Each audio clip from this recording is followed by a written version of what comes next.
Good news everyone, Marvel के पास doctor Doom के role के लिए और भी बहुत सी चॉइसेस थी, बट उसने आरडीजे को ही क्यों चुना? वो इसलिए क्योंकि आरडीजे का डॉक्टर डूम ही वो बंदा है जो टोनी स्टार्क को एमसीयू में वापस लाएगा। वेल, ये बात सच है और मैंने भी कई बार ये सस्पेक्ट किया है कि कहीं मार्वल कॉमिक्स की वो स्टोरी लाइन तो नहीं अडेप्ट करने जा रहा है जिसमें विक्टर वॉन डूम और टोनी स्टार्क की बॉडीज आपस में स्विच हो गई थी। और अगर ऐसा ही होता है तो सोचो कितना बड़ा ट्विस्ट होगा ये। तुम थिएटर में बैठकर ये सोच रहे होगे कि आरडीजे ही डॉक्टर डूम है, बट अचानक से तुम्हें ये पता चलेगा कि वो बॉडी, वो चेहरा, वो आवाज, वो सब कुछ एक्चुअल में टोनी स्टार्क का है। यानी डॉक्टर डूम ने टोनी की बॉडी पर कब्जा कर लिया है, उसे यूज कर रहा है और असली टोनी स्टार्क वो बेचारा डॉक्टर डूम की रियल बॉडी में कहीं फंसा हुआ है, कैद है और शायद से उसकी मेमोरी को भी डॉक्टर डूम ने मिटा दिया है। वैसे यहाँ पर कुछ लोग ये भी बोल सकते हैं कि आरडीजे ने ये खुद कंफर्म किया है कि वो टोनी स्टार्क का कोई वेरिएंट नहीं प्ले करेंगे, वो एक्चुअल में विक्टर वॉन डूम ही होंगे। तो ये कंफ्यूजन मैं क्लियर कर देता हूँ। एक्चुअल में सबसे पहली बात तो ये है गाइस कि एक्टर्स मूवी आने से पहले बिल्कुल उल्टा बोलते हैं, बिल्कुल झूठ बोलते हैं ताकि ऑडियंस उनकी बात पर विश्वास करके मूवी देखने जाए और बाद में सरप्राइज्ड हो जाए। जैसे कि नो वे होम के लिए एंड्रू गारफील्ड ने बोला था कि वो वापस नहीं आ रहे हैं। डेडपूल एंड वुल्वरीन में डैफ्नी कीन ने बोला था कि वो X-23 के रोल में वापस नहीं आ रही हैं, बट हुआ क्या, ये दोनों वापस आए। तो आरडीजे भी अब हमें अभी से गुमराह करने लगे हैं और कॉमन सेंस की बात है यार। खुद सोचो, डूम्सडे जैसी मार्वल की बिगेस्ट मूवीज में से एक का इतना बड़ा ट्विस्ट आरडीजे क्या ऐसे ही कैजुअली इंटरव्यू में बता देंगे? तो वेल देखो, पहले भी मैंने आपको ये चीज कही थी कि डूम्सडे और सीक्रेट वॉर्स में आरडीजे का डबल रोल हो सकता है और आज इस वीडियो में आपको ये क्लियर हो जाएगा कि मार्वल ने आखिर आरडीजे को ही क्यों चुना एंड आरडीजे का डूम टोनी स्टार्क को वापस कैसे लाएगा। तो थोड़ा ध्यान देना। अब आप देखो, आरडीजे का जो विक्टर वॉन डूम है वो आता है फैंटास्टिक फोर के यूनिवर्स से, यानी वो रेट्रो फ्यूचरिस्टिक यूनिवर्स जो हम अगले साल आने वाली फैंटास्टिक फोर फर्स्ट स्टेप्स में देखेंगे।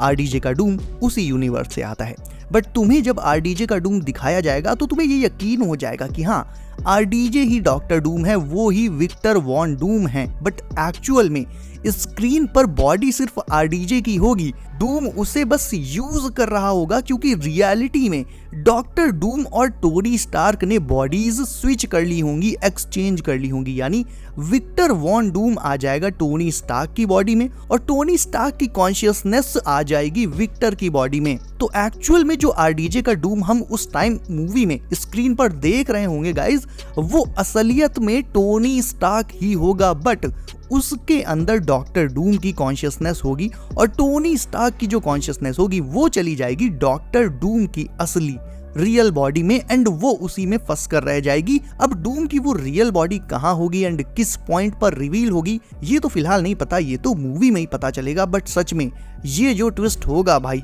व्यूअर्स के दिमाग में शॉर्ट सर्किट कर देगा और ये सिर्फ कोई थ्योरी नहीं है। आपको प्रूफ चाहिए? एक लिटरल प्रूफ देता हूं आपको। देखो, डॉक्टर डूम एक ऐसा कैरेक्टर है जो हमेशा अपना चेहरा मास्क से ढक कर रखता है, कवर करके रखता है। अब खुद सोचो, मार्वल आरडीजे को $100 मिलियन से भी ज्यादा की पेमेंट भी करेगा और उनका चेहरा जो उनका स्टारडम कैरी करता है उसे ही छिपा देगा, मास्क से कवर कर देगा। ऐसा कैसे हो सकता है? तो ये बात सेंस नहीं बनाती ना। अगर चेहरा ना दिखाना होता तो मार्वल किसी को भी डॉक्टर डूम बना देता, $100 मिलियन देकर आरडीजे को क्यों लाता? सो एवेंजर्स डूम्सडे में स्टार्टिंग से डूम की जो स्टोरी दिखाई जाएगी उससे हमारे दिमाग में तो ये बैठ जाएगा कि हाँ भाई, आरडीजे ही विक्टर वॉन डूम है, जबकि एक्चुअल में वो बॉडी टोनी स्टार्क की होगी। अब आप सोच रहे होगी कि आखिर टोनी डूम से अपनी बॉडी को स्विच क्यों करेगा? अब जिन्हें ये चीज पता है उनके लिए कॉन्ग्रेचुलेशंस, बट जिन्हें नहीं पता उन्हें बता दूं, इसकी कहानी ये है कि आयरन मैन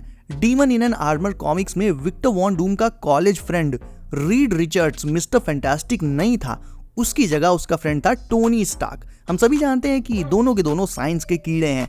तो विक्टर टोनी के साथ मिलकर टेलीकाइनेसिस पर एक एक्सपेरिमेंट करता है, बट एक्चुअल में वो एक्सपेरिमेंट की आड़ में टोनी से धोखे से अपनी बॉडी को स्विच कर लेता है, यानी अपनी कॉन्शियसनेस, अपनी पर्सनैलिटी को डाल देता है टोनी की बॉडी में एंड टोनी की कॉन्शियसनेस डाल लेता है अपनी बॉडी में। और वो सिर्फ इतने पर ही नहीं रुकता, बॉडीज को स्विच करने के बाद वो तुरंत ही टोनी की मेमोरी को भी वाइप कर देता है, उसकी याददाश्त ही गायब कर देता है ताकि टोनी आगे चल के उसके लिए एंड उसके प्लान्स के लिए खतरा ना बने। तो सेम यही स्टोरी लाइन मेरे ख्याल से मार्वल मूवीज में भी अडेप्ट करने जा रहा है डूम्सडे एंड सीक्रेट वॉर्स में, जहां पहले तो फैंस को ये यकीन हो ही जाएगा कि आरडीजे ही विक्टर वॉन डूम है, बट बाद में किसी पॉइंट पर हमें ये पता चलेगा कि ये एक्चुअल में टोनी की बॉडी में डूम घुसा हुआ है और डूम की असली बॉडी वो कहीं और ही है एंड टोनी उसकी बॉडी में ट्रैप्ड है, कैद है। तो फाइनली जब इस पॉइंट पर मूवी आ जाएगी तो समहाउ किसी एवेंजर वगैरह की हेल्प से टोनी वापस से बॉडीज को स्विच करेगा एंड तब जाकर हमें असली डॉक्टर डूम का चेहरा दिखाया जाएगा, वो देखने को मिलेगा एंड इसी तरह से सारी चीजें सेंस बनाएंगी और ठीक इसी वे में RDJ will also be back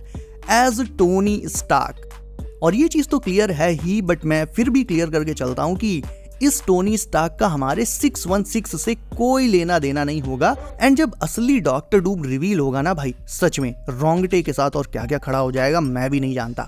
तो सीक्रेट वॉर्स में अल्टीमेटली जो फाइनल शोडाउन होना है वो इन्हीं दोनों के बीच होना है, real Victor von Doom versus real Tony Stark, यानी वो सुपर हीरो जिसे हम देखने के लिए आज तक एक झूठी उम्मीद लगाए बैठे थे। वेल अब वो सच में वापस आ सकता है एंड ये चीजें होने के चांसेस जो हैं वो बहुत ही ज्यादा हैं। और अगेन क्लियर कर देता हूं कि इस पूरे सिनेरियो में टोनी एंड डूम ये दोनों के दोनों हमारे 616 की सीक्रेट टाइमलाइन से नहीं है। हमारा 616 वाला डॉक्टर डूम वो इस सागा में नहीं आने वाला। एक्चुअली 616 के बहुत से ऐसे मेजर सुपर विलन्स हैं जिनका डेब्यू होना अभी बाकी है, लाइक स्पाइडरमैन के Norman and Harry Osborn, doctor Octopus, Galactus या फिर 616 का original Victor von Doom. So ये मैंने आपको इसलिए बताया ताकि टाइमलाइंस एंड यूनिवर्सेस को लेकर आपको कोई कंफ्यूजन ना रहे। काफी सारे यूनिवर्सेस ऑलरेडी रिवील हो चुके हैं एंड आगे भी होते रहेंगे। सो आपको क्या लगता है गाइज, मार्वल कॉमिक्स की ही तरह मूवी में भी बॉडी स्विच करेगा या फिर किसी और स्टोरी लाइन के साथ आगे बढ़ेगा? अब ये तो कंफर्म है कि मार्वल जिस तरह से चीजें शोकेस करता है आगे जाके वो उन्हें चेंज करता है ताकि एक बहुत ही बड़ा सरप्राइजिंग एलिमेंट मूवी में रहे।